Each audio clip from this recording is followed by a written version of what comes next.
Good morning, everyone.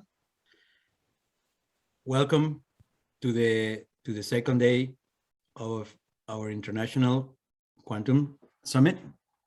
Yesterday, we had a couple of wonderful talks by Dominic Schnevel and Martin Savage on the topic of quantum simulation. And today, we're very excited. We're going to be covering another topic that is also very important for quantum information science. Over two speakers today will be discussing the topic of quantum communication in general. And so then please enjoy these wonderful talks. Today, we have really the privilege to having Professor Sophia Economou. She is a Hassinger Senior Fellow of Physics at the Department of Physics at Virginia Tech. She earned her bachelor's degree in physics from the University of Crete in 2000, and her PhD from the University of California, San Diego in 2006. She has worked as a research physicist at the Naval Research Lab from 2009 from 2015. And since 2015, she is now a professor in the Department of Physics at Virginia and the leader of the quantum information science group over there, right? She works in a variety of things.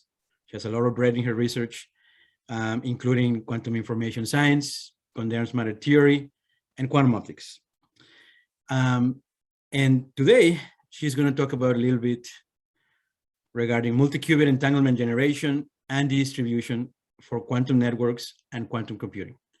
So let's give Sophia a very warm welcome.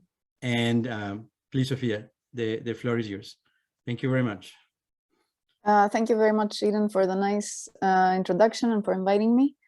So let me share my screen. And yeah, so as Eden mentioned, I'll talk about multi-qubit entanglement. And I'll try to focus on applications such as quantum networks and quantum computing.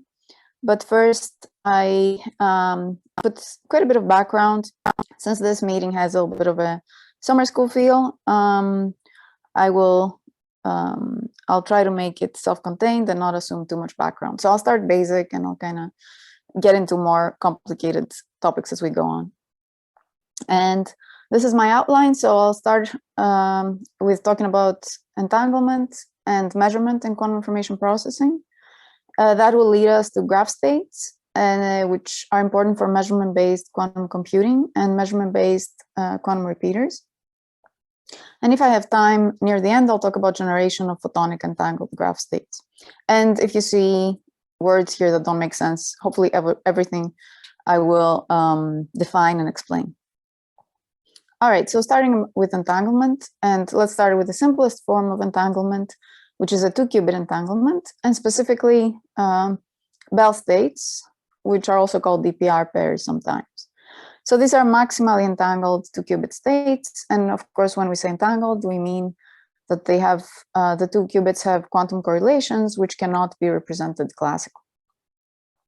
So for example, this state called C+, which is one of the 4 Bell states, has this form. I use here notation for spin, but you can also think about this as photon polarization.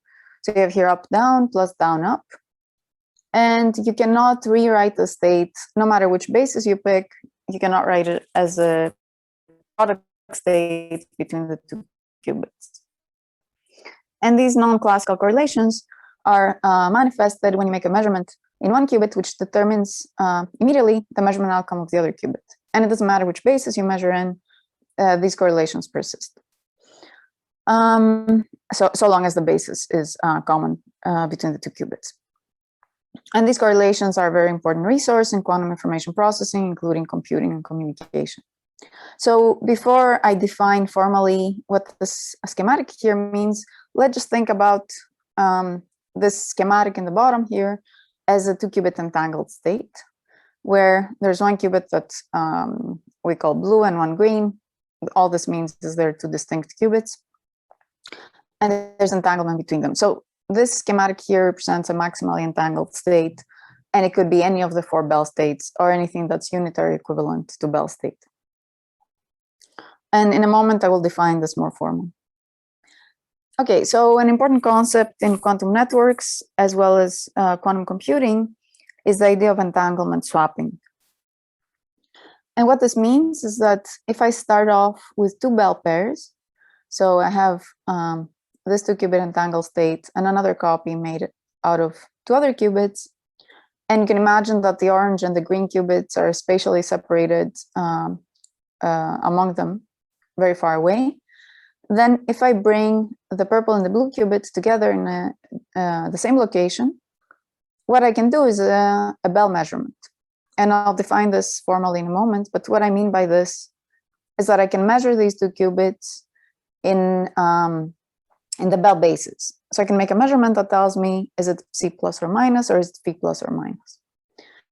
And if I make this measurement, then the outcome is a projective measurement. So I'm projecting these 2 qubits into a bell state.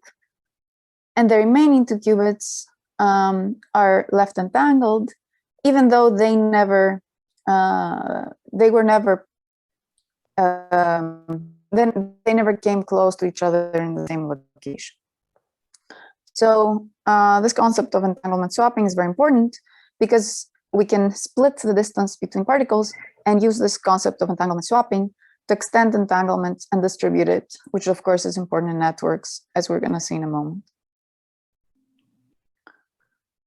And this experiment has now been done with various systems. One very impressive experiment was by the Delft group, because this was this generated entanglement between 2 qubits that were very far away. So this is more than a kilometer away. And the qubits they used were nitrogen vacancy centers in diamond. So in point A and point, they had 2 different diamond samples with an empty center in each. And then each empty center emitted a photon, which was entangled with the qubit that emitted it, the matter qubit that emitted it. And then in this intermediate node C, this idea, this entanglement swapping took place. So a measurement at C, which projected the photons that came from A and B into a bell state, also projected the spins that were left in A and B into a joint entangled state. So this was a very important experiment back in 2015. There have since been experiments in this system and others as well. All right, so kind of turning a little bit more into how we understand bell measurement from a mathematical point of view. Projective measurements in quantum mechanics are described by projectors. And what we do is we apply the projector to the quantum state that is consistent with our measurement outcome. And of course, the measurement outcome is probabilistic.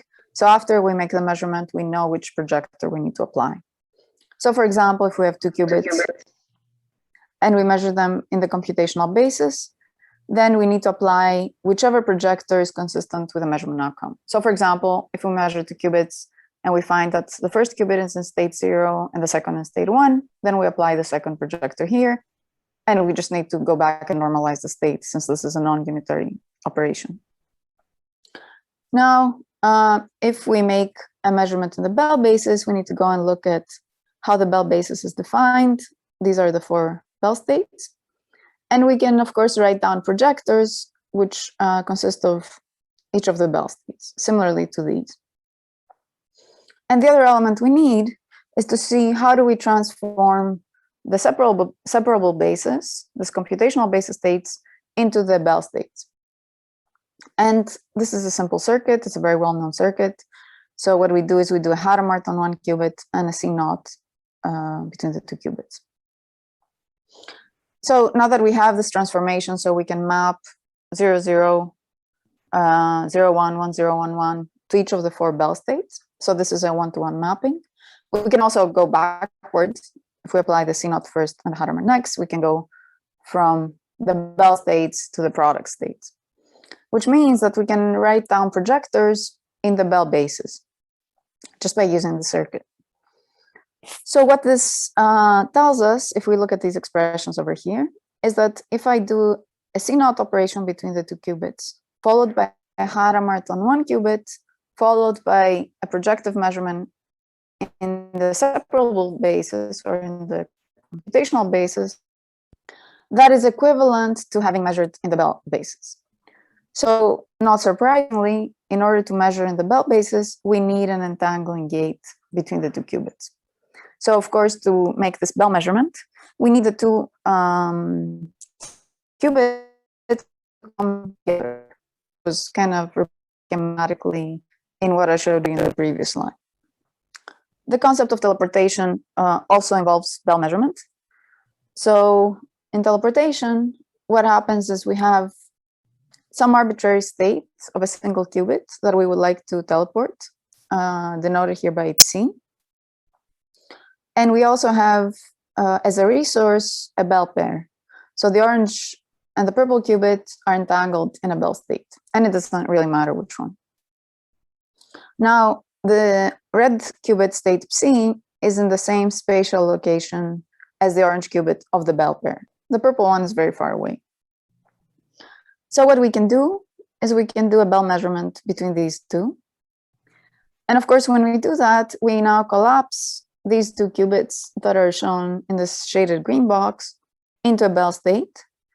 And what happens as a result of this measurement is that the other qubit, the one that's far away, that's shown here in purple color, actually inherits, or the state is teleported from the red qubit up to a single qubit Pauli.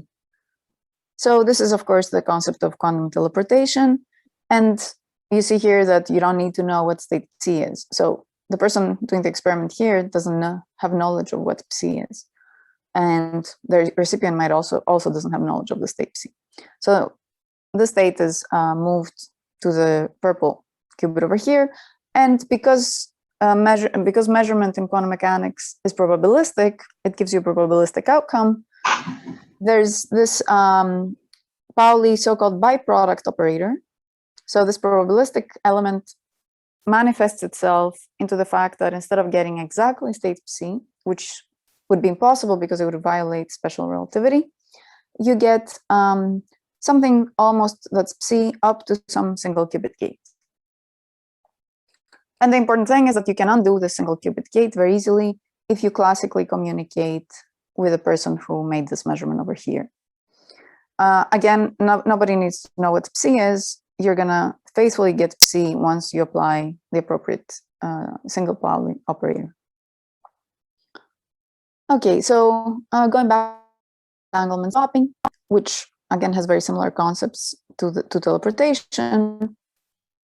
Now we have two qubit pairs, two qubit entangled states, and we make this bell measurement, and we obtain two bell states. Of course, we start with two bell states. The difference now is that the two bell states, one of the two bell states consists of qubits that are very far away from each other potentially. So of course, it's not surprising that this forms primitive or an important element of quantum networks, where we would like to distribute entangled states. Now, to motivate a little bit graph states, of course, there's many ways we can motivate graph states that are very important, and I'll talk about that in a minute. But I would like to also present a different view of entanglement swapping, which kind of naturally incorporates this idea of multi-qubit entanglement. So as we saw a few slides ago, I can map the projectors on the bell states onto the projectors of in the separable basis. So let's take this operation shown here, C0 first, and apply it to these two qubits. So this is an entangling gate. So schematically, I'm going to put a line between these two qubits, because what the C0 gate does is it connects these two separate entangled states. So at some intermediate point in my measurement, I have this 4-qubit entangled state. And I'm assuming that the Hadamard here is part of this entangling gate. The next step is to make a single qubit measurement. So even though this is a 2-qubit projector, I can separate it out into a tensor product of single qubit projectors. And that's, of course, single qubit measurements. So when I make single qubit measurements on these middle qubits, I disentangle them from this 4-qubit state. But assuming I have done these operations before, the entanglement is preserved between the orange and the green qubit. In some sense, it's spread out. So what happened here is I went from a 4-qubit entangled state. I did single qubit measurements on 2 qubits, and I managed to propagate the entanglement to the unmeasured qubits. A related idea that takes this one step further is the idea of gated teleportation. So far we just talked about teleporting quantum states, but we can do more than that. We can teleport a quantum state that has been acted upon with a single qubit gate. And this is one way to do that. I can take some arbitrary state C, defined by these coefficients alpha and beta.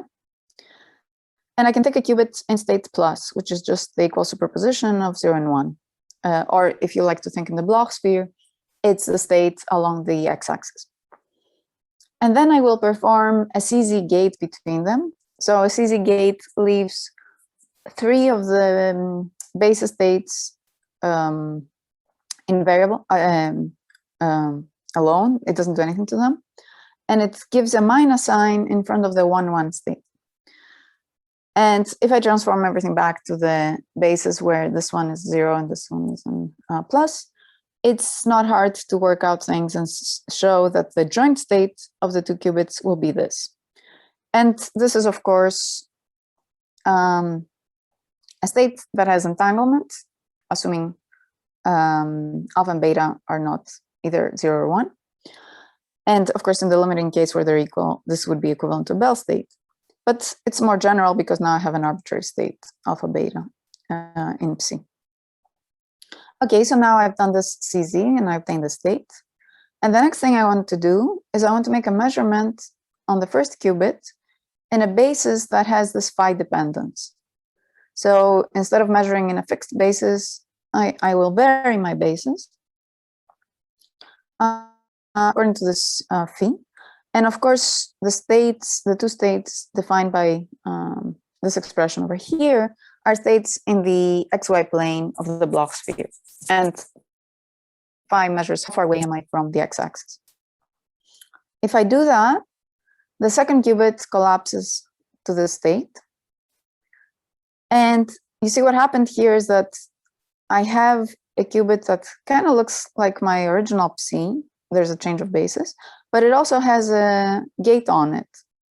And if you ask yourself what happened in terms of a unitary transformation to the second qubit, it underwent a rotation about the z-axis by phi. Then a Hadamard gate happened, which turned 0, 1 into plus minus. And there was also a random gate happening on it, which tells me, do I get the plus here, do I get the minus, which has to do again with the probabilistic measurement outcome of the first qubit measurement. So the difference from regular teleportation here is that I started off again with an arbitrary state. My state is a single qubit state, and not only did I teleport it to the other qubit, but here I also implemented a gate. So what we see is that we can use the entanglement between the 2 qubits and measurement on 1 qubit to do something unitary on the second qubit, up to these gates that I can undo or take into account when I make my measurements. Okay, so hopefully this was kind of motivating some what entanglement can do in terms of transforming, teleporting information and teleporting gates, and spreading entanglement, which we, of course, make use of in quantum networks. So with that, I will move to graph states, which we sort of already saw simple versions of, but now I will define them more formally. So in the previous slides, I showed you 2 qubits connected by a line, and we said that that's equivalent to a Bell state. Now we're going to expand this concept and draw arbitrary states that look like graphs. So there's a class of multi-qubit entangled states that can be represented as graphs by following this rule. So when you see a graph like this, you put each of the qubits, which are the circles, in the state plus, which is 0 plus 1. I omitted normalization here. And anytime you see a line, you perform a CZ gate between those two qubits. So based on this rule over here, it's very simple to write down what the state is.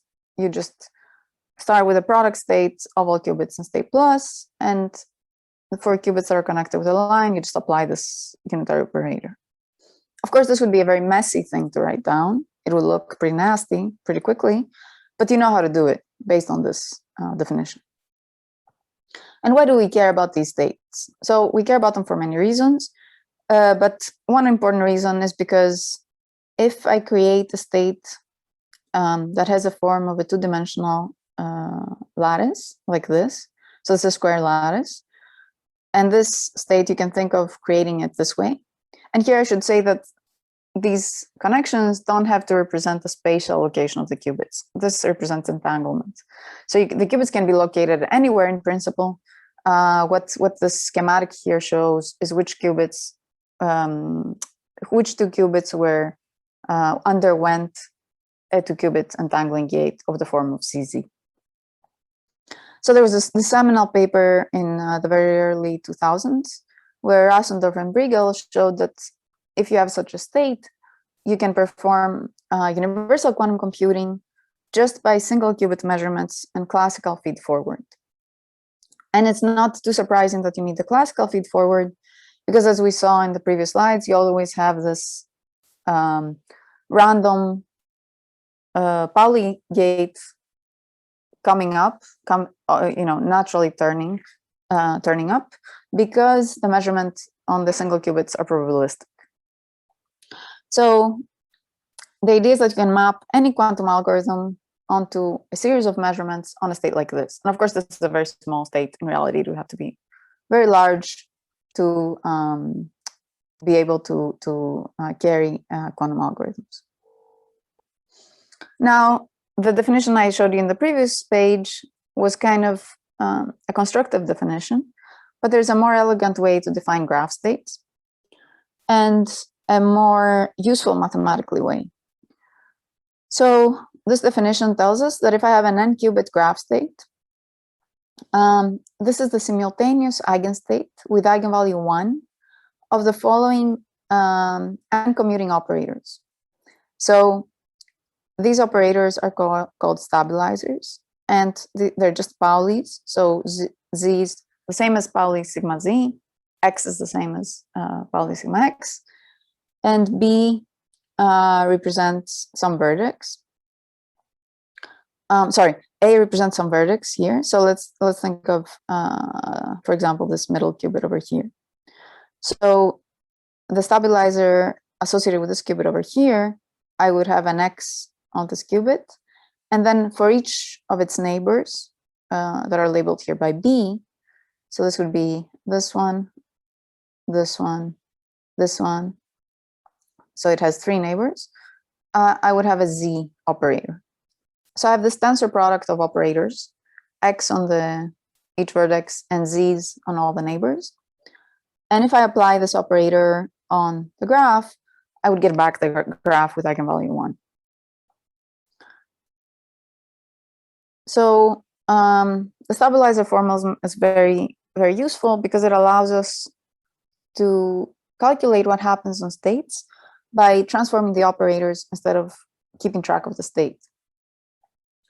So let's look at some examples. So let's look at something very simple first. Let's say I have state plus, which is the eigenstate of the X operator, X Pauli operator. Then, of course, we already know that if I apply X on this, I get back state plus. So according to the definition of a stabilizer, X stabilizes state plus. Keep in mind that it would not stabilize minus because I would get a minus eigenvalue over here. So I'm only looking at the plus eigenvalues. A less trivial example is made of these two operators. So I have XX on 2 qubits, and ZZ. Now, even though these operators, at the single qubit level don't commute, they do commute as tensor products. So XX commutes with ZZ, even though X and Z don't commute. And the fact that they commute means I can find the common eigenstate. And in fact, if you look at the state phi plus, which is one of the Bell states, and you apply XX on it, you see that 0, 0, X transforms 0 into 1 and 1 into 0, so I get back to the state. And ZZ leaves the state alone. I get 2 minus signs from this term, and I get back again phi plus. Here are some famous examples of stabilizer states. So we already talked about Bell states, GHZ states, which we'll talk about more in a moment. Many quantum error correcting codes are defined by stabilizers. And then graphs and cluster states, like I showed you before, which have important applications in quantum computing and quantum communications.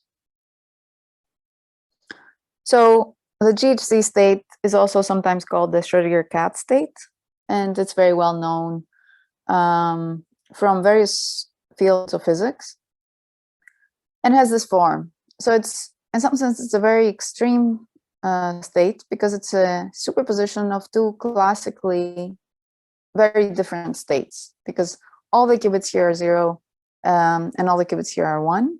So it's the equal superposition of these 2 extreme states. In some sense, you can think of this as the cat being alive and the cat being dead.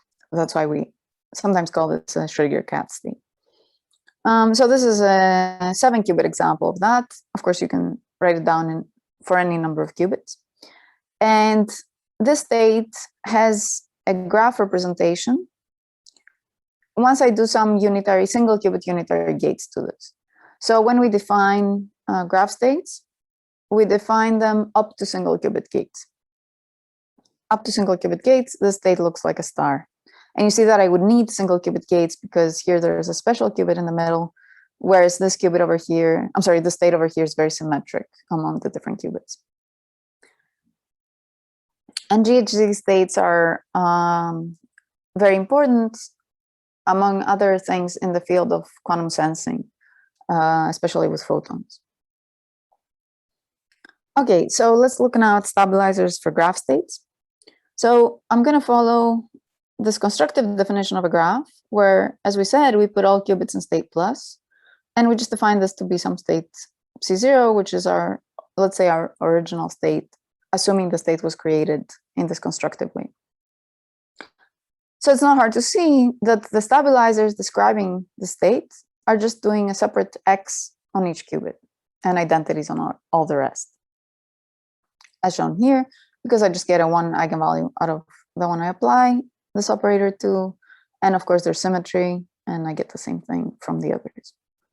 Now, if I do a CZ gate between neighbors, let's say between the 2 first qubits, the right-hand side, by definition, becomes a graph state because I take this all pluses and I define and I apply the CZ. So I have a graph state that has qubit 1 and 2 connected, and the rest disconnected. So now I can write down this relation, which is just saying what I just told you. And now I can insert a CZ gate, 2 CZ gates here, because CZ square is just the identity. And the reason I want to do that is because applying a CZ gate on the state C0 gives me back the graph state. And now I turned my equation into a stabilizer equation. So I have the stabilizer over here, some operator S acting on G0 equals G0. And the next thing I can do is I can take this operator over here, and what it does is it kind of conjugates the single qubit X using the CZ. And if I work this conjugation relation out, I see that it's the same as doing an X gate on the first qubit and a Z gate on the second qubit. So the stabilizer of this state, following this quite simple procedure, is described by X, Z, and identities on the rest. And this is consistent with what I told you earlier, that I pick one qubit, I do, and the stabilizer is described by X on that qubit and Z on the neighbor. Here there's, of course, symmetry, so I would have another one that's ZX. And you can convince yourself that if I repeat this procedure for more CZ gates, I would get the stabilizers mentioned before. So here's a simple example just to get a little bit of familiarity with these states. So consider a 3-qubit linear cluster state or linear graph state. So people usually use cluster and graph states interchangeably. And by massaging a little bit the state, you can write it down in this form. So I have plus 0 plus, plus minus 1 minus. And the reason I want to write it like this, by mixing bases, is that it's going to be easier for me to write it down. It has fewer terms. And it's going to be easier for us to see what the stabilizers do on it. So again, going back to the definition of a graph, we can write down the stabilizers of this graph. So I have an X on the first qubit. Its only neighbor is Z. So I write down this. And identity on the third qubit is understood here. Then I go to the second qubit. This has 2 neighbors. So it's X on the middle, Z is on the other guys. And this one that's, of course, symmetric with that. And you can, you can easily see that if I apply these operators on the state, I get back the same state. So this is a very useful formalism because I can find out what happens to the state by keeping track of stabilizers instead of transforming the state. And in cases where I apply Clifford operations, then it's then I get a very significant change in the scaling of the problem, because instead of dealing with exponential Hilbert space of the state, I can deal with a polynomial size of a problem, because I have a polynomial number of stabilizers and I just transform those. And this is known as a Gottesman nil thesis. And the other reason stabilizers are useful is because they can help us build error correction, error protection into states, and I'll talk about that in a moment and show you how it applies to networks. Okay, so before we go to that, I'm gonna talk a little bit more about graph states. So even though looking at graphs gives us quite a bit of intuition, it doesn't always comply with our intuition. So one thing to consider is that if I have 2 locally equivalent graphs, which means 2 graphs that are the same up to single qubit gates, they can have a different number of edges. So even though the intuition would be that by counting edges, I would kind of get a feel of how entangled the state is, that intuition is wrong, because just by doing single qubit gates, which we know don't change the degree of entanglement, I can create or destroy edges. And this is a very simple example. Here I have a 3-qubit GHZ state, which I can write down as this graph, but also as this graph. So specifically for the 3-qubit case, these 2 graphs are equivalent, which just by measuring edges, you would probably not guess, or counting edges. Okay, so let's look at the linear cluster state again. We already said this is locally equivalent to a 3-qubit GHZ.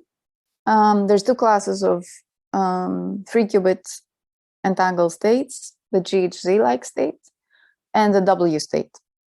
The W state does not have a graph representation, so it belongs to a distinct entanglement class.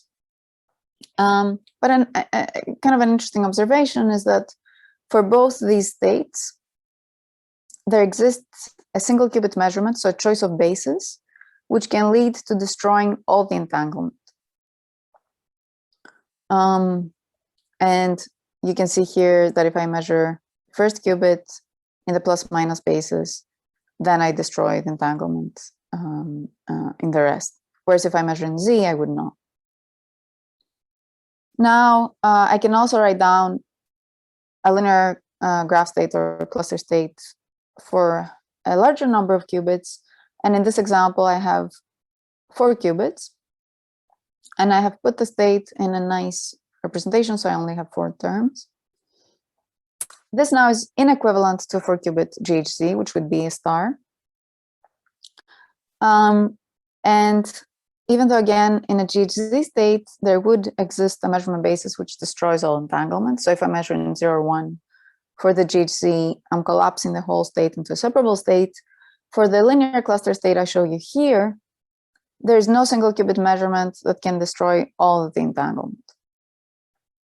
So for example, here, if I were to measure the first qubit in the plus minus basis, and let's say I got outcome plus, I would only retain this piece of the superposition, but then I would still have entanglement between qubits 3 and 4.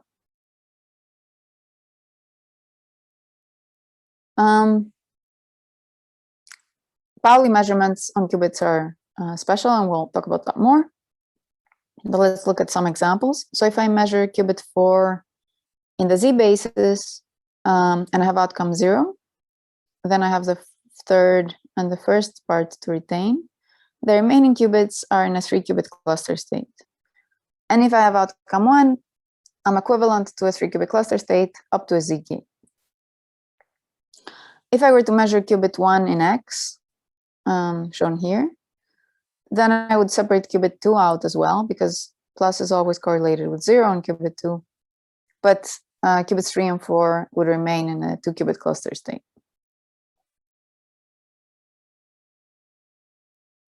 And the general rule is that Pauli measurements on stabilizer states will always leave behind the stabilizer state on the unmeasured qubits. And here are the rules for these measurements. So if I make a Z measurement, I'm disentangling, of course, the qubit I measured. So this is represented by a disconnected dot. But I'm leaving the remaining structure unchanged. Again, this is up to single qubit gates. If I make a Y measurement, this is quite distinct. So I disentangle, I remove the qubit I measured, of course, and then I look at its neighbors. If its neighbors are disconnected, so these guys don't share a line, then I draw a line. If the neighbors are already connected, then I remove that line. And this is also called local complementation in graph theory. So this is the rule for Y measurements. For X measurements, the rule is more complicated. So I'm going to show you a simpler version where I measure 2 qubits. And we're going to need this when we talk about networks. I measure 2 neighboring qubits, each in the X basis. Then I remove these qubits from the graph. And what happens is that their neighbors become entangled. So I draw a line between the neighbor of the left and the right measured qubit, shown here. So these are not too difficult rules to kind of remember, and we're going to see how they apply in a moment. Now, non-Pauli measurements do more complicated things, and in fact, they lead to generalized rotations on the remaining qubits. And that's used in measurement-based quantum computing. So let's look at some examples of how that works. So now we're going to introduce an additional qubit, which we call an input qubit. So instead of putting all the qubits in state plus, there's going to be a special qubit in the leftmost position, which is in state psi, which is an arbitrary state. And then I do all the CZs. So I do a CZ between the state and the neighboring plus. And the next thing I want to do is I want to refer back to this idea of gate teleportation. So my goal here is to see how can I perform single qubit measurements on 3 qubits such that I teleport state psi on the unmeasured qubit and I achieve a rotation or a quantum gate on that qubit, on that state psi. So basically what I want is I want to output R sub n phi, which is a rotation about axis n by angle phi on state psi, by doing single qubit measurements. And what I'm going to do is we're going to use the Euler angle decomposition. So I can write down a general rotation as a composite rotation around z and x-axis. And the thetas, of course, have to be such that this equality holds. So there's going to be a relation between the thetas and phi and the axis of rotation. Okay, so this is how this works. we're going to be doing measurements in the XY plane. So a pi half from the z-axis of the Bloch sphere, and by angle phi from the x-axis, which we're going to represent by this notation over here. And without going through the proof, I'm just going to state this, that if I make these measurements where I choose phi1, phi2, phi3, then the last qubit, which is unmeasured, collapses into the state shown over here. So you see that the state is almost what I want, right? The state C has been teleported, and this gate, this composite gate given by these three U's, is applied to it. And I also have these byproduct operators, where M is 0 or 1, so it tells me I need to apply an X, or I don't need to apply an X gate to correct things based on my probabilistic measurement outcome. So one thing you notice here is that the second operation I need to do over here depends on the outcome, measurement outcome of the first qubit, which is given by M1. So this is where the adaptive element comes in measurement-based quantum computing. I need to sort of undo this potential minus sign that has happened, and same here. But this is classical information that I get from my measurement, and it's not, it doesn't need any 2-qubit gate. Okay, so this is how I would do a single qubit gate on a state C by just doing adaptive single qubit measurements. And then I wouldn't worry too much about these operators over here because they're all bunched at the end. So I could either undo them, or even more simply, I can just reinterpret my measurement according to what these operators are over here. Okay, so what we did is we used commutation relations to move this Pauli byproduct operators to the left. And as I already said, the randomness of the measurement outcome affects the rotation on the next qubit. So I think I said all this. So we compensate by changing the measurement basis. And this is needed for non-Clifford gates. And again, these final Paulis here don't need to be executed in reality. We can just keep track of them and reinterpret our measurement outcomes. Of course, if I could only do single qubit gates, which is what I can do with the linear graph, that would not be too helpful. What I want to do is, of course, I want to do gates between more qubits.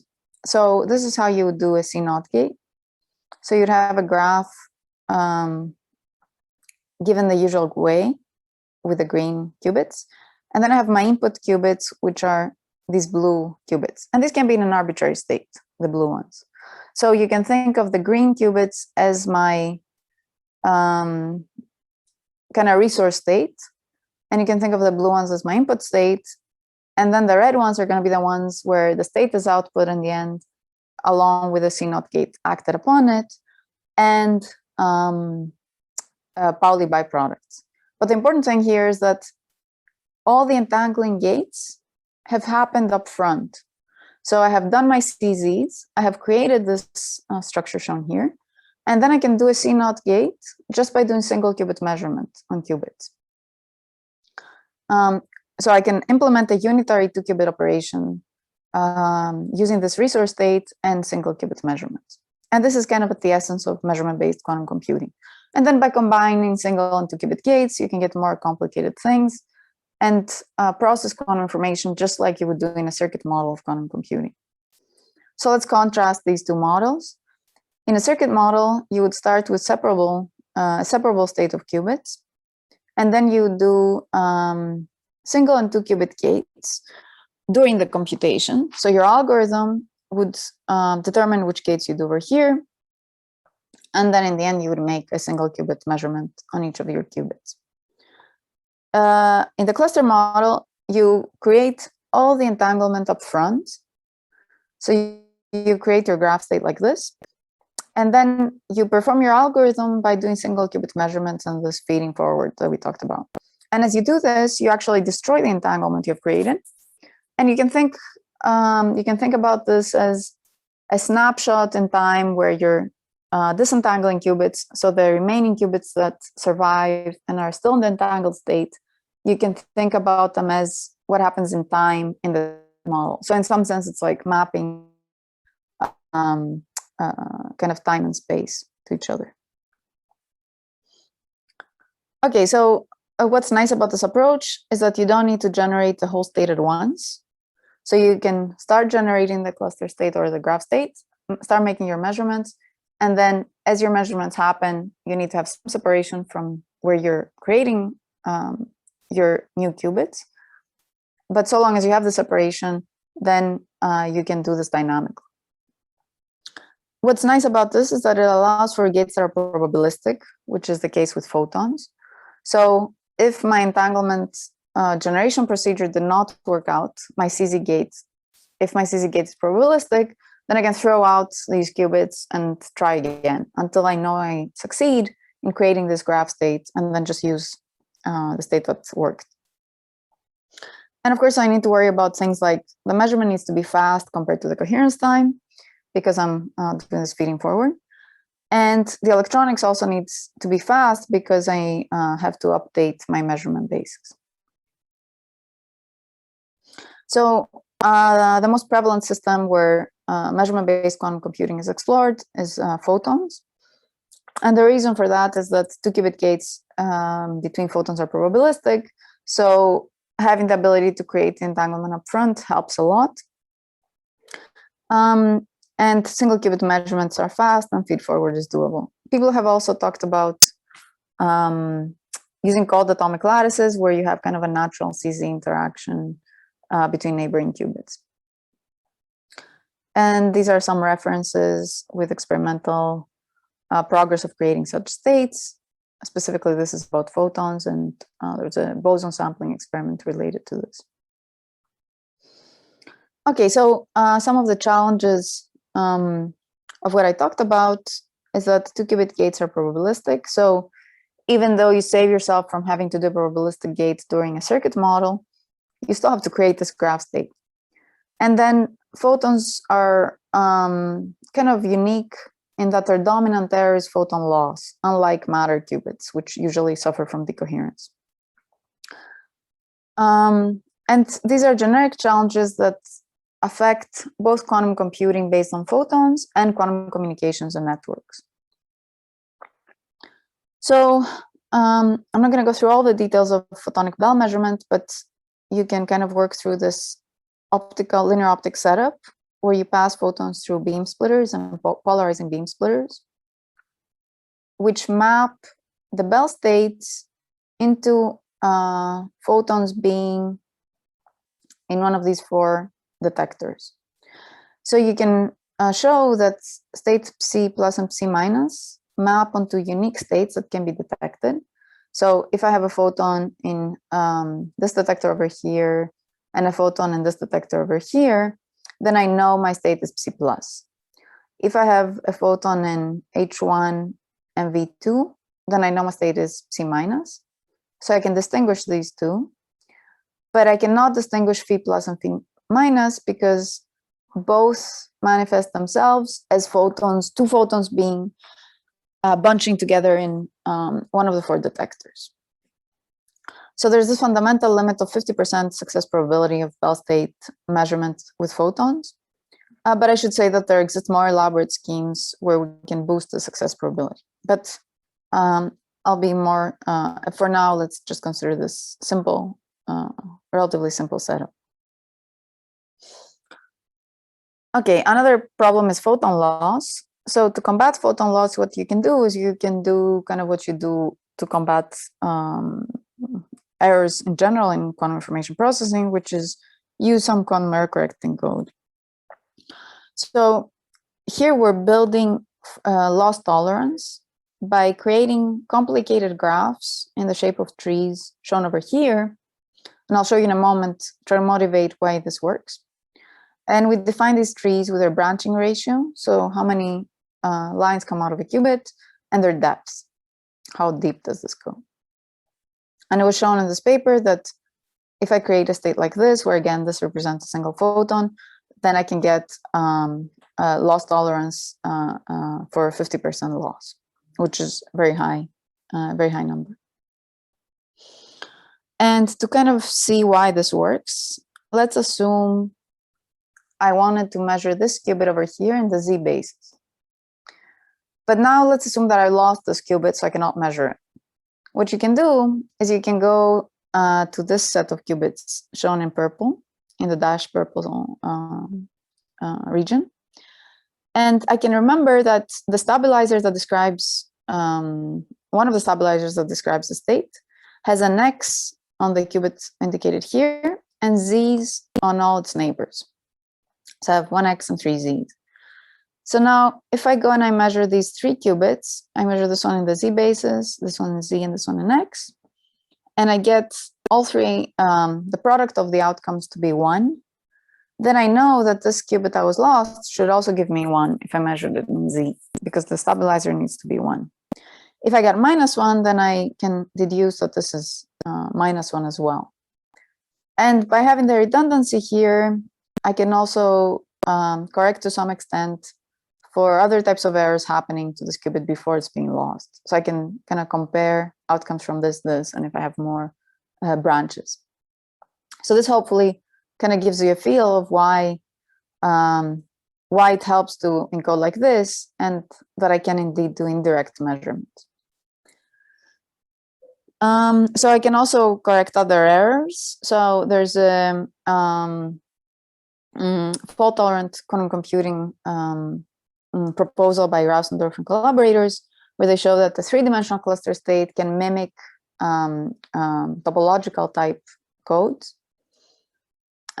There's different lattices, and there's concepts of percolation in these graphs, which have to do with networks and the ability to propagate information from one point to another.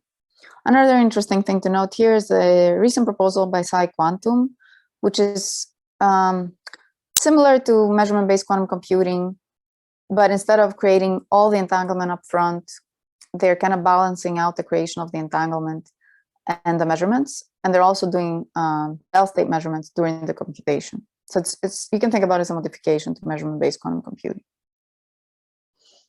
Okay, so I think I'll have to skip the generation of photonic graph states, but I will talk about measurement-based photonic repeaters. So in quantum networks, one of the important things we'd like to do is share entanglement between remote parties. And in this simple example, let's just pick 2 parties, Alice and Bob, and assume as our goal the creation of entanglement between them. So, of course, the simplest thing you can imagine is that Alice here creates a Bell state and sends 1 photon. One of the qubits is in a photon state and sends it to Bob. The problem with this is that fibers absorb photons. So this could only work for very short distances. And classically, what we would do to deal with this is we would put some intermediate station where we could measure the state and amplify it. Quantum mechanically, we cannot do this because measurement destroys quantum states. So we need to do something more clever. And the simplest way of achieving this goal is by using quantum repeaters. So this is one implementation of quantum repeater, where we have, again, these 2 parties, Alice and Bob, and we have these intermediate stations. So in these intermediate stations, we have some matter qubit over here, which can generate an entangled photon. So I can create entanglement between this matter qubit and the emitted photon.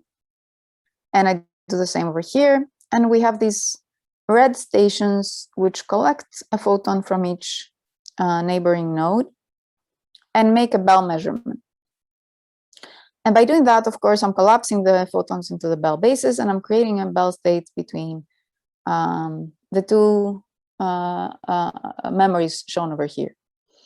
And if I do this among all of them, then I can go and make a Bell measurement between the memories in each node. This is a local measurement now, local in the sense of it's an entangled measurement, but in the same physical location. And this way, I'm basically repeating entanglement swapping measurements and extending the entanglement between the remote parties. And we already saw this in the earlier slides. Now, I have to do this with photons in networks. And one problem is that Bell measurement, as we already discussed, is probabilistic. So 50% of the time,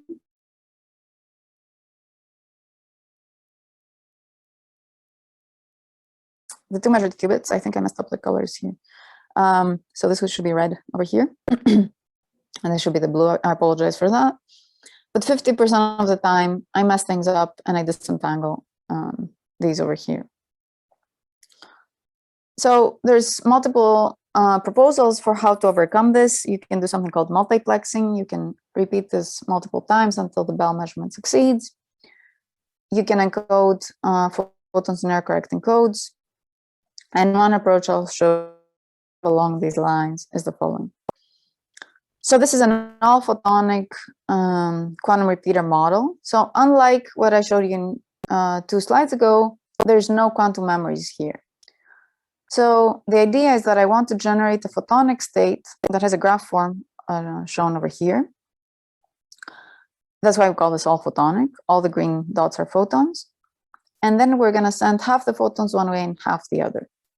And the idea is that because I have multiple photons sticking out here, I'm going to use the properties of graph states and try to achieve essentially entanglement swapping in a way that gives me redundancy and overcomes the probabilistic nature of Bell state measurement.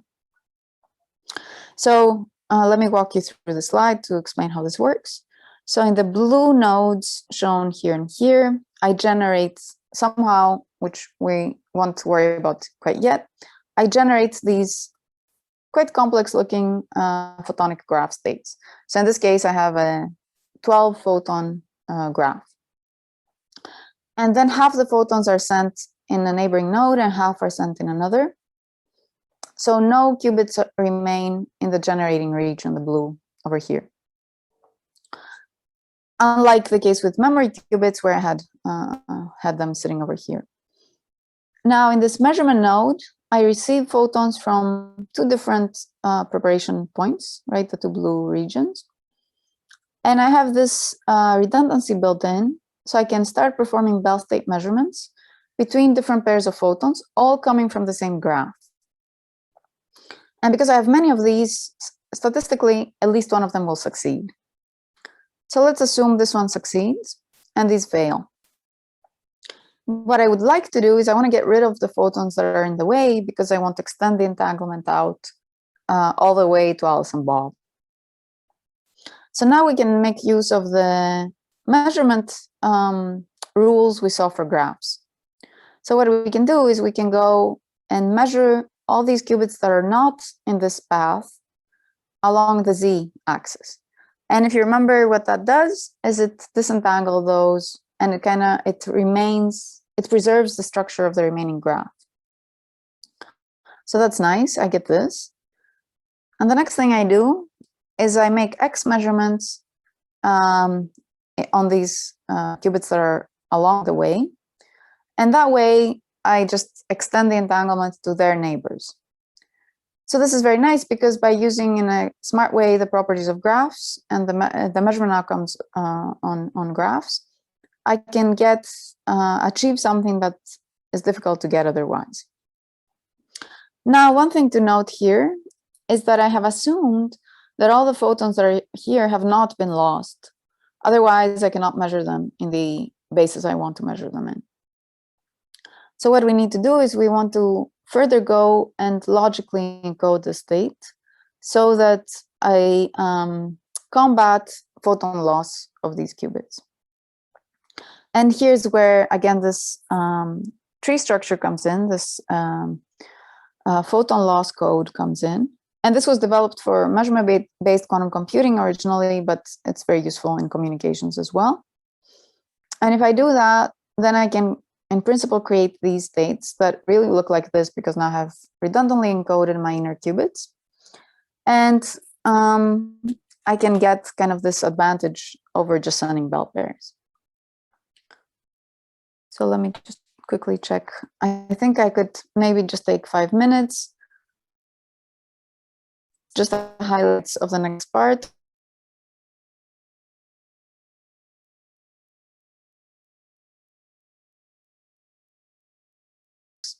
but we need some way to create them.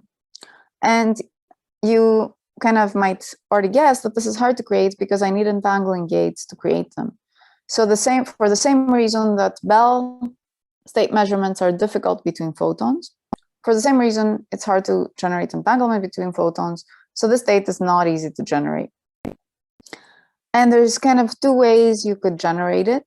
One is to start with single photons and pass them through linear optic elements. And then based on outcomes, measurement outcomes at specific detectors, collapse the state into the state you want, but this is by nature a probabilistic thing. So let me show you over here. If I combine 4 single photons in this linear optic setup shown over here, conditional on certain outcomes on these detectors, I can probabilistically get an entangled state. A nice thing here is, of course, it's probabilistic, but we know when it succeeds. So it's a heralded procedure. And the same way you can grow graph states. So you can start from Bell pairs, pass them through these elements, and conditional on a measurement outcome over here, you can merge the two into a larger graph. And several experiments reaching on the order of 12 photon.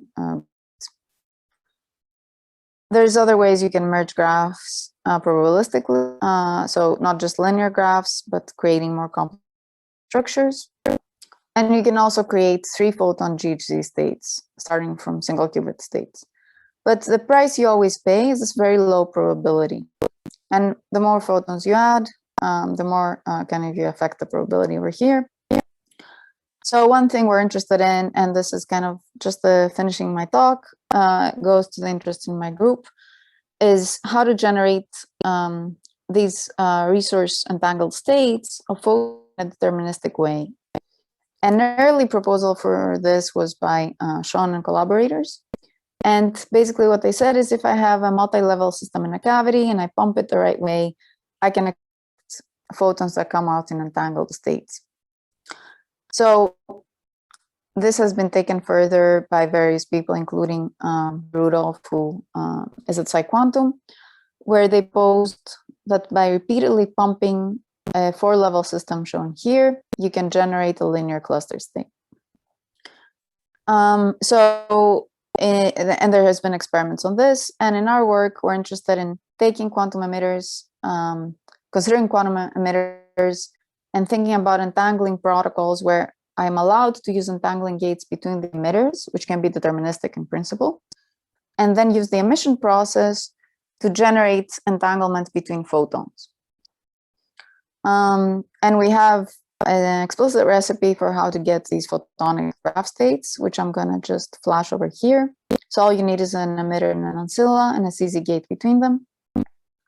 And then you can generate photons from the emitter, measure out the emitter, and then re-entangle the emitter with the ancilla to generate more arms, and use the nice properties of graphs under single qubit measurement to create the structure you want. And we have a more recent unpublished work where we show that you can actually create any graph from a minimal number of emitters and gates among them. So I think I'm going to skip these 2 slides and leave up some resources, mostly review papers and books, in case you're interested in reading more about graph states and linear optics, quantum information processing.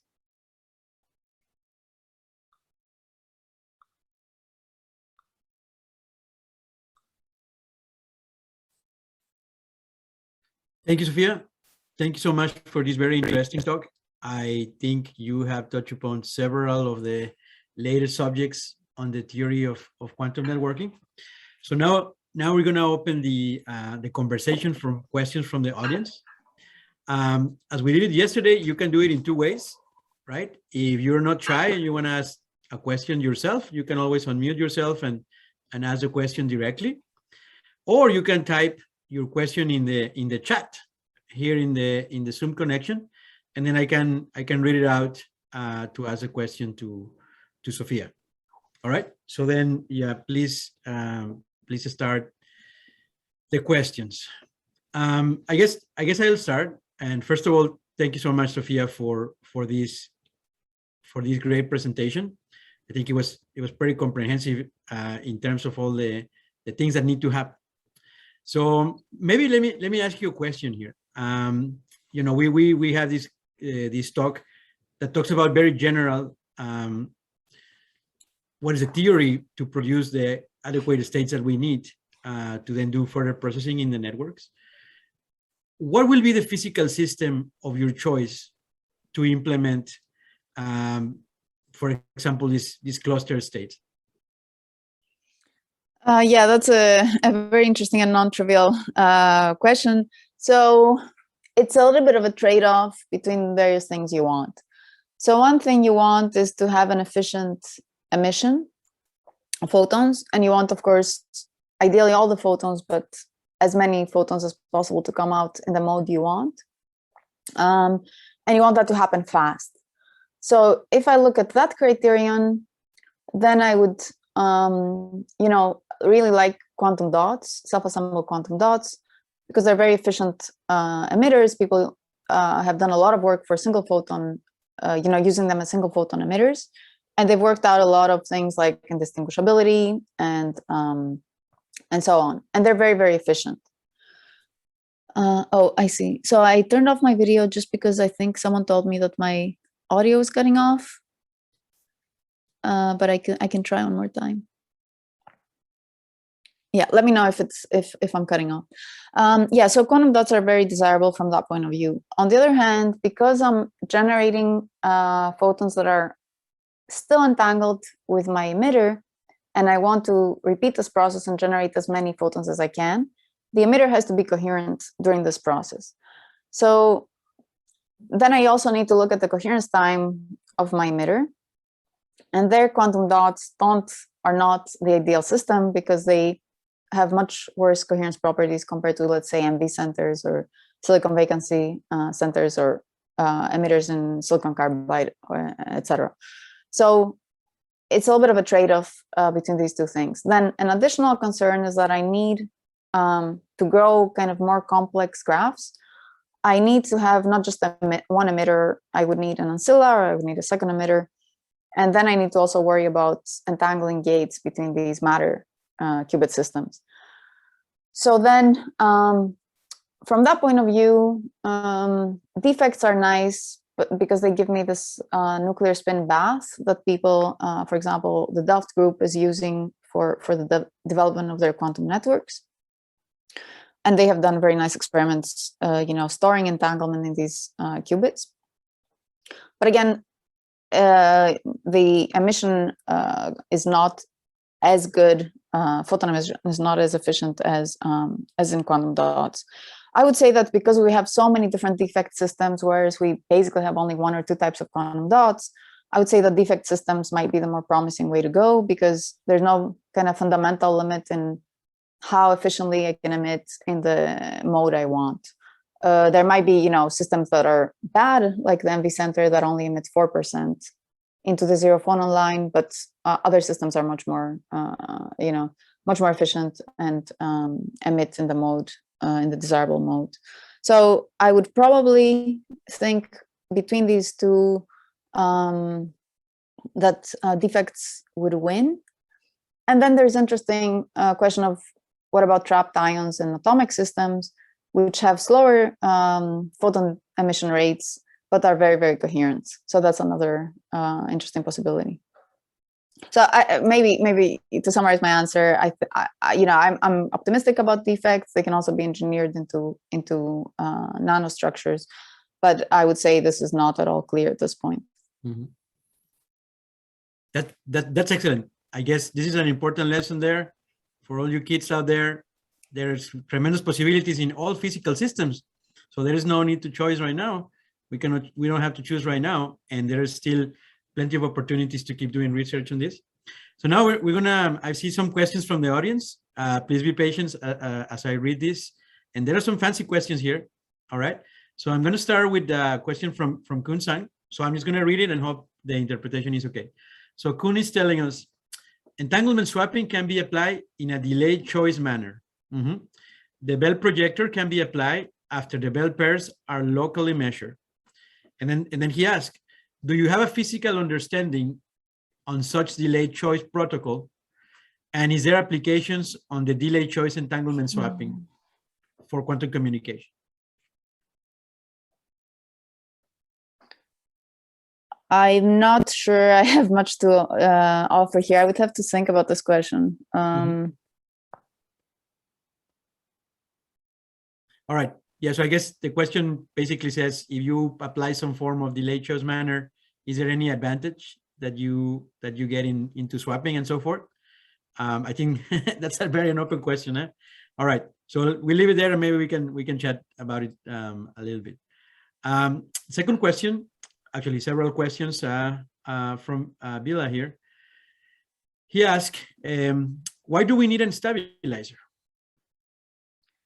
Yeah, so it makes it makes your life much easier in describing and dealing with the states, and then it makes certain calculations which are just not possible because they just scale horribly. If you were to not use stabilizers, it makes them possible. So reading, maybe referring people to the Gottesman thesis, where he discusses the Gottesman-Nel theorem.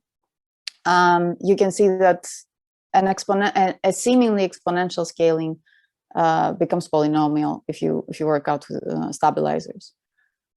And then he has another question that is, if you could tell which one is a better approach, the circuit model or the cluster model? Yeah, I don't think formally they're equivalent. So there's advantages and disadvantages to both. And to ask which one's better, you would have to think about which system am I talking about. So there's physical systems where the circuit model is just not practical to be applicable. Like if I just do photons, since my entangling gates are probabilistic, I would just simply not be able to do the circuit model. That's why there's the KLM paper in the early 2000s, and then the measurement-based model that dealt with these things. On the other hand, the measurement-based model is not practical and not doable at all for systems where the measurement is slow. So since I need to do so many measurements and adapt them at the single qubit level, if my measurement takes a very long time, which might be the case, for example, in superconducting qubits, or in cases where I need to kind of measure continuously to get enough signal, then I can just not do measurement-based quantum computing. So it's a very, very system-dependent question, and I would say there's no really formal difference between the two. And then there's a last question here from Bilal. He asked, are the nodes in repeaters also entangled? So they become entangled during the repeater operation in both the models I showed you. So you can think that entanglement is created between repeaters kind of dynamically. And then if your goal is to just share entanglement between the outermost nodes, like I discussed, then of course that entanglement is gone because of monogamy of entanglement. At the end of the day, you just need a Bell pair. But there might be applications like secret sharing and other things where you need multi-qubit entanglement, which I did not touch upon. But there you could imagine having a GHZ state between a large number of repeaters, and that's being your end goal state. So you would have entanglement between nodes, either dynamically in your toward creating the entanglement between your target nodes, or you might even have them as part of your protocol. Excellent. Thank you. Thank you for the answers. Yes, so here we have, sorry if I'm mispronouncing your name, Heshiel? Yeah. Go ahead, man. I just had one other question. In the middle of the talk, you were talking about in the graph say that you first prepare the all entangled part of the circuit, and then all the single qubit gates. I might just not be there yet, but can all quantum circuits be divided in like the entangled quantum circuits and the non-entangled quantum circuits? Or does this only work for the circuits who can be divided? Maybe I'll go to the slide. I'll try to find the slide you're referring Maybe to. I've just misunderstood it. Was it? Perhaps, are you talking about this one? I think the one before. This one? Yeah, I think you said that like I think it was this one. I think you said that like the blue ones, that the blue ones are like, no, it's not this one actually. No.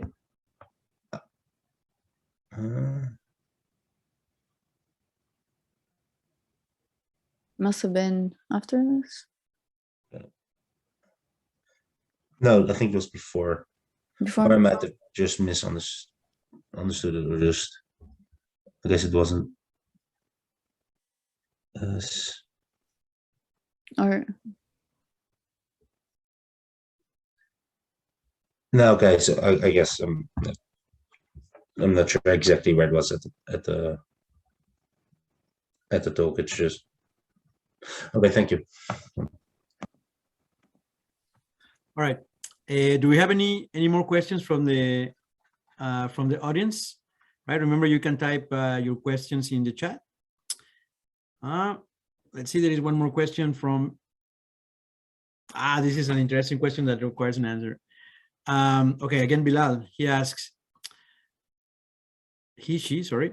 In entanglement, using Bell state information, sending is faster than light. I guess that requires, is that, Sophia, can you comment on that? Sure. Yeah. So no, right? We don't violate special relativity anywhere. And let's look at teleportation here, right? Mm-hmm. So if you look, I don't know if you can see my slide. Let me try and make it a bit larger. If you look here, I have teleported not just state C, but I also have this byproduct operator, sigma j here. So this could be identity, X gate, Y, or Z. If you write down the density matrix for the state, before any classical communication takes place, you can see that this is a completely mixed state, which means that it doesn't have any information. And the information is actually fully, let's say, transferred. So the state C without any Paulis is fully transferred after the person who has made this measurement, the Bell state measurement, communicates classically with whoever holds this purple qubit. So up until that point, this person holding, this purple qubit possesses a state in a completely mixed state. So there's no information and there's no faster than light.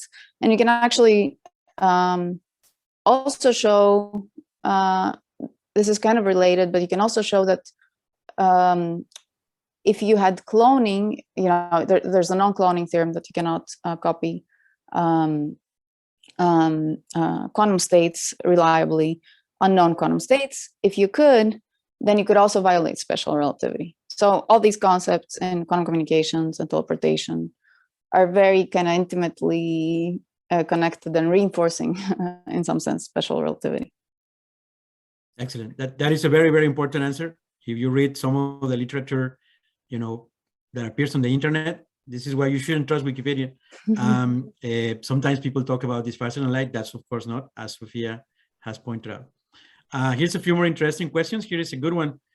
Is there any proof that China is already using teleportation? Well, many people have demonstrated quantum teleportation experimentally, including people in China, in the US, in Europe. So I don't think anybody's teleporting really large, extremely non-trivial states, but maybe there's also research we don't know about. But all these concepts I talk about have been demonstrated experimentally in pretty much all continents that have serious quantum research. Excellent. Here's another question from Chen Fuxian. The question is there any alternative to entanglement swapping for remote side entanglement if a more complex network exists? Could you repeat that? Sorry. Yeah, so he's asking if you have a more complex network, is there an alternative to do the entanglement swapping procedure? Yeah, so you can imagine versions where you have larger number of qubits, or you do measurements that are more complicated than a Bell measurement. You can take a very complicated graph, and you can make measurements in various patterns and extract Bell pairs, and that can be translated back in a circuit model and a measurement. And you can think of that as another way of doing entanglement swapping. So it's not necessarily unique way. With 2 Bell pairs, yes, it's unique. Mm-hmm. All right. And then here's another question. Ioannis asked, can we decrease loss using tree-based models, using other parameters apart from model depth? So I'm guessing you're referring to how deep the tree is. Mm-hmm. So you can increase, so the more elaborate you make the tree, everything else being equal, then the more you can kind of battle photon loss. But you do have 2 parameters. So you don't only have the tree depth, you also have the branching ratio. So with the increasing the branching ratio, you can also deal with certain coherent errors on the photons and not only loss. So yes, there's advantages in making, if I understand correctly your questions, making the tree more complicated. Of course, then you have to start worrying about how do you create this tree in the first place, right? And you might have photon loss during the tree generation process. So you have to come up with some fault tolerant way to create this thing so that in the end of the day, you win by going to more complexity. Hopefully I answered your question.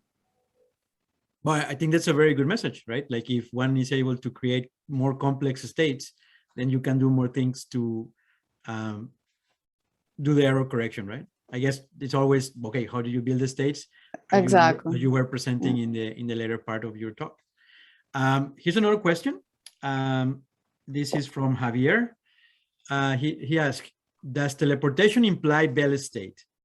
Or in other words, can we do teleportation with other known states? Yeah, so you can use more complex states to teleport higher, not just 1 qubit. You can teleport the 2 qubit state, etc. So you can, but by having more complex states or a higher number of Bell states, then you can teleport other states. But based on what I discussed with graph states, you can see that if you start from a graph and then you do single qubit measurements, you can be left with very complicated different things. So based on that, you could translate that into starting with some resource state, doing gates and then measurements. So in that case, you could come up with other protocols for teleportation. So yes, you could have teleportation of higher Hilbert space states. Fantastic. I don't see any more questions. Is there any other question coming in here? Let me ask you one more question, because I think this was extremely interesting talk.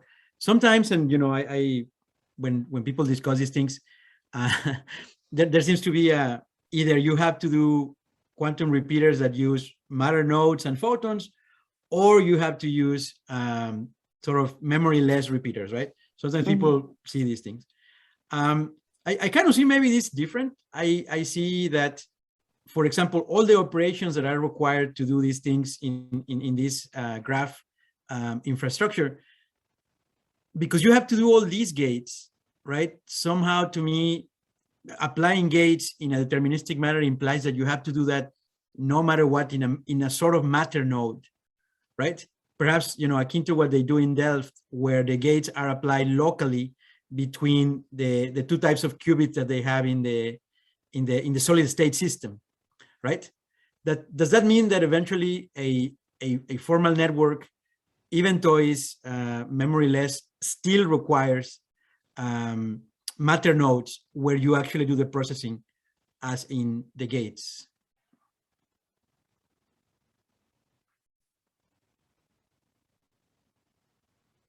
Oh, I think we might have lost Sophia. Yes, I think we lost Sophia. Hi, can you hear me now? Oh yeah, yeah. Yeah, yeah. So I was kicked out. I think I heard the beginning of your question, and I think if I'm not sure what was said while I was gone, but maybe I can make a quick comment before we finish. So I think if I understood kind of the spirit of your question is about using kind of all photonic models versus memory-based models for repeaters, and the kind of that the separation is artificial in the sense that even if I have elaborate photonic states, I have to somehow create them and measure them. And matter qubits can play multiple roles. They can generate photons, they can help measure photons, they can help do photon-photon operations and measurement. So if I understood correctly your question, I completely agree. Yeah, that the separation is not kind of as divided as one would think. And I think that, you know, when you are at the level of a theoretical model that's very formal, then maybe it looks like a very different thing. But once you kind of go into the details and the experimental reality, then you realize that there's multiple connections, and the solution might be a nice combination of ideas from both approaches. Excellent. And then just we have 2 minutes left. I want to ask you one last question. This is more because we have this general audience. You know, imagine that we have here so many students that are wondering, you know, in which directions they can go and what are the important topics that require solution. You know, if one of these students were to ask you, Sophia, in which should I do my thesis, in which topic? Can you tell us maybe 2 or 3 of the pressing needs that the field needs to solve? So then the students go and find a supervisor that is working on those problems? Yeah, so I think this is such a rich field that there's so many exciting and useful kind of directions one can take that it's very hard to think of a direction that's not good within this field. So if we focus in quantum networks, you know, and people are more inclined toward experimental systems, there's a lot of interesting research to be done in generating entangled states, improving from an engineering point of view, you know, devices and matter qubit systems and experimental setups.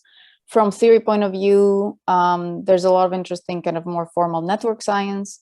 And then my personal taste is kind of where these things meet, and understanding how, you know, some of the more theoretical concepts are affected by looking at the experimental reality and bridging the gap between more formal considerations and practical reality.